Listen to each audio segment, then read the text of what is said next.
ವಿಜಯಪುರ ಮಹರ್ಷಿ ವಾಲ್ಮೀಕಿ ನಾಯಕ ಸಂಘದಿಂದ ವಾಲ್ಮೀಕಿ ಮಹರ್ಷಿ ದೇವಸ್ಥಾನದ ಉದ್ಘಾಟನೆಯಲ್ಲಿ ಮಾತನಾಡಿದ ಅವರು, ವಾಲ್ಮೀಕಿ ಯಾರು, ರಾಮಾಯಣವನ್ನ ರಚಿಸಲು ಕಾರಣವಾದ ಘಟನೆ ಯಾವುದು, ಎಲ್ಲಾ ವಿಚಾರಗಳ ಬಗ್ಗೆ ತಿಳಿಸಿದ್ರ.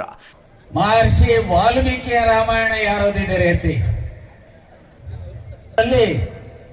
390 ಭಾಷೆಗಳಲ್ಲಿ ರಾಮಾಯಣ ಇದೆ.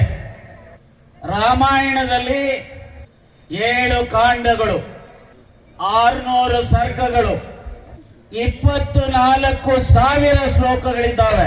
ಗೊತ್ತಾಯಿತು? ಈ ರಾಮಾಯಣವನ್ನ ಮಹರ್ಷಿ ವಾಲ್ಮೀಕಿ ತ್ರೇತಾಯುಗದಲ್ಲಿ ಬರೆದಿದ್ದಾರೆ. 4 ಯುಗಗಳು, ಸತ್ಯಯುಗ 4,800 ವರ್ಷಗಳು, ನಂತರ ತ್ರೇತಾಯುಗ 3,600 ವರ್ಷಗಳು, ನಂತರ ಮಹಾಭಾರತದ ದ್ವಾಪರ ಯುಗ 2,400 ವರ್ಷಗಳು, ಕಲಿಯುಗ 1,200 ವರ್ಷಗಳು. ಇದನ್ನ ನಾವೆಲ್ಲರೂ ಸಹ ನಾನು ಹೇಳೋದಲ್ಲ, ಇದನ್ನ ಮಹಾಭಾರತದಲ್ಲಿ ಪ್ರಸ್ತಾಪ ಮಾಡಿದ್ದಾರೆ. ನಟ ಶಶಿಕುಮಾರ್ ಮಾತನಾಡಿ, ಜನಾಂಗ ಒಗ್ಗಟ್ಟಿನಿಂದ ಇರಬೇಕು, ಮಕ್ಕಳನ್ನ ಶೈಕ್ಷಣಿಕ, ಆರ್ಥಿಕ ಮತ್ತು ರಾಜಕೀಯವಾಗಿ ಮುಂದೆ ಬರುವಂತೆ ಮಕ್ಕಳ ಭವಿಷ್ಯ ರೂಪಿಸಲು ಮುಂದಾಗಬೇಕು ಎಂದರು.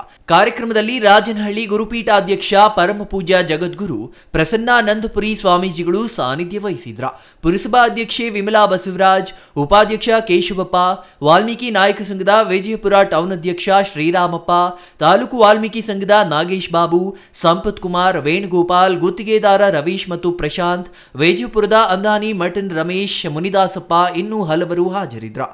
ಇನ್ನು ವಿಜಯಪುರ ಪ್ರವಾಸಿ ಮಂದಿರದ ಮುಂಭಾಗದಿಂದ ಶಿವಗಣೇಶ ಸರ್ಕಲ್ ಮೂಲಕ ವಾಲ್ಮೀಕಿ ಪಾರ್ಕ್ನಲ್ಲಿ ನೂತನವಾಗಿ ನಿರ್ಮಿಸಿರುವ ವಾಲ್ಮೀಕಿ ದೇವಾಲಯದವರೆಗೂ ಮಹಿಳೆಯರು ಪೂರ್ಣಕುಂಭ ಹಿಡಿದು ವೀರಗಾಸೆಯೊಂದಿಗೆ ತಮಟೆ ವಾದ್ಯಗಳೊಂದಿಗೆ ಮೆರವಣಿಗೆ ನಡೆಸಿದ್ರ.